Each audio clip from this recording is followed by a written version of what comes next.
guys, and welcome! Last time, we saw Nikki travel back in time in Mirrorland, and also how she started her quest to save the world.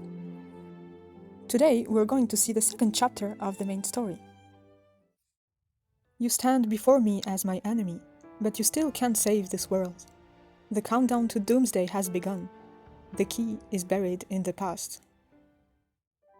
Momo presses Nikki to wake up.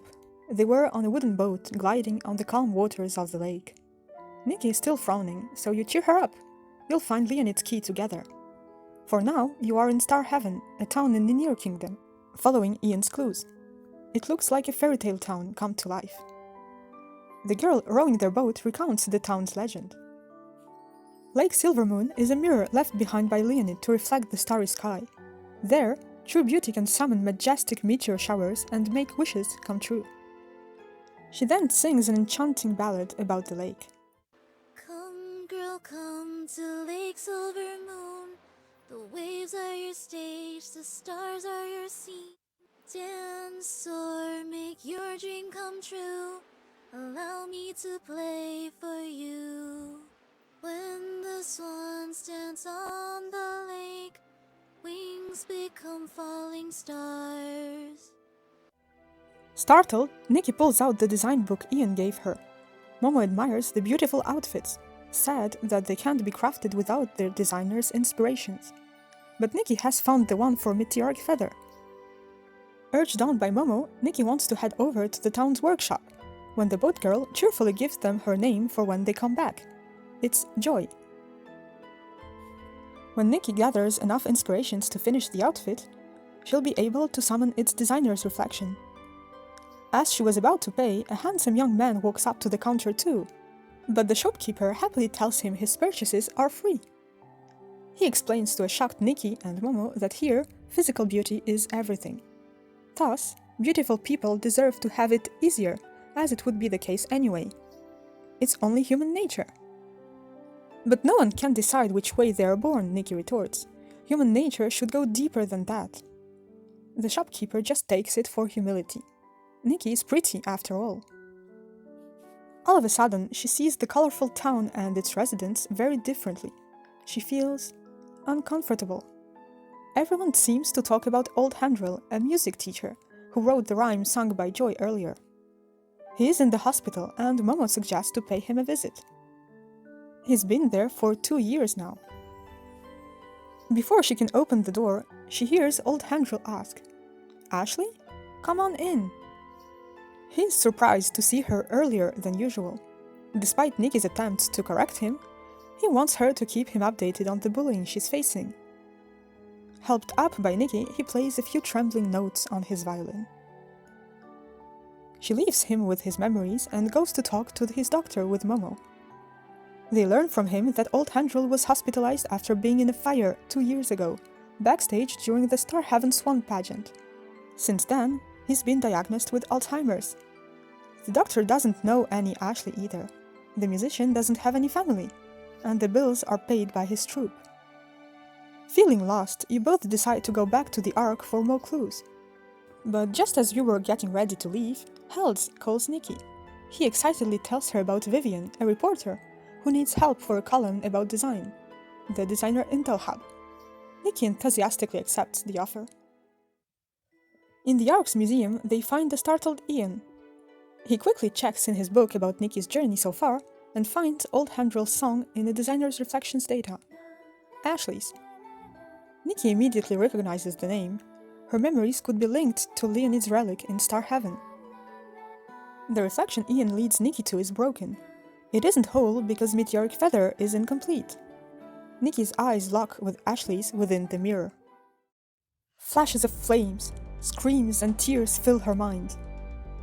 A shooting star. Nikki's in a sea of fire by the lake. Noticing a dark figure nearby, Nikki hesitantly asks, "Ashley?" The figure scoffs. Ashley is dead. As the fire gets stronger, you shout at Nikki to watch out. With the power of Designer's reflection, she pushes back the flames. She's alone by the lake now. Being the new owner of Meteoric Feather, Nikki got trapped within the memory. The Designer's reflection possessed her, Ian explains. Heading back to the hotel, Nikki and Momo run into Joy and ask her about the Star Heaven Swan. Joy invites them for another ride while she tells its story. As they pass the empty stage, she recounts the pageant 2 years before, where the most beautiful girl got the Star Heaven Swan title. It was Lilith, the current Ninir Queen. The most fitting, thus beautiful, ruler is elected directly by all Ninirians. Joy excitedly announces that the next pageant is tomorrow and asks Nikki for help. To follow Joy's theme, Nikki uses Meteoric Feather's headpiece. Joy admires Nikki's power and suggests she joins her in the competition. Happy to see more designs and stylists, Nikki accepts. Joy then recalls the fire. The girl in Meteoric Feather was destined to win, but suffered serious burns to her face. She advises them to find the police station if they're curious about the case's details. But it's already closed today, so Joy takes them back to the hotel and thanks Nikki for her styling advice. An irritated policeman refuses to answer their questions, until Nikki mentions Ashley. His look changes. She was the one who started the fire, he says, then died in it. He leads a puzzled Nikki and Momo to the archives and shows them a video. A terrified girl sits on the bed, her face covered in scars.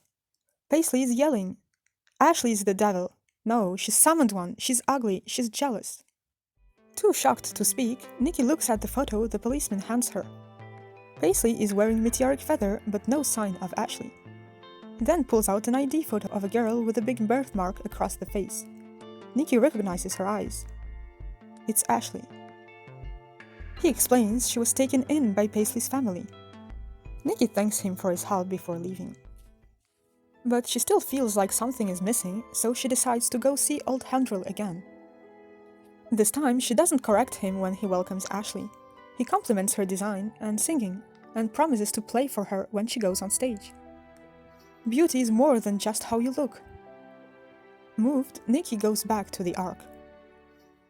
Standing in front of her mirror, Nikki tells Ashley that she feels sorry for her, and she doubts the unforgivable things Ashley did was the end she truly wanted. Nikki reaches for the mirror, but instead of feeling hard glass, the surface ripples.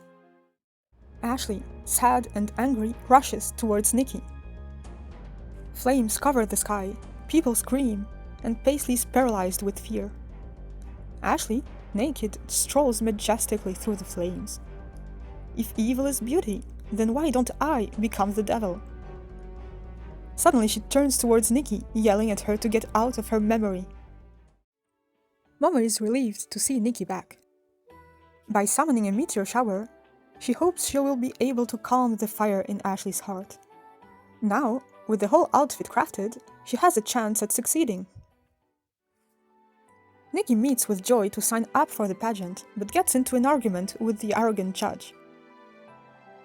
He lost his own challenge. Nikki reiterates that the Star Heaven Swan pageant should be a place for sharing all kinds of beauty. Nikki's phone suddenly rings. Old Handrail had a heart attack.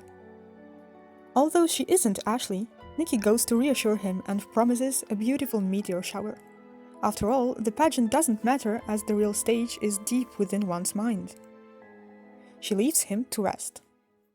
The pageant is in full swing now as they walk by the lake.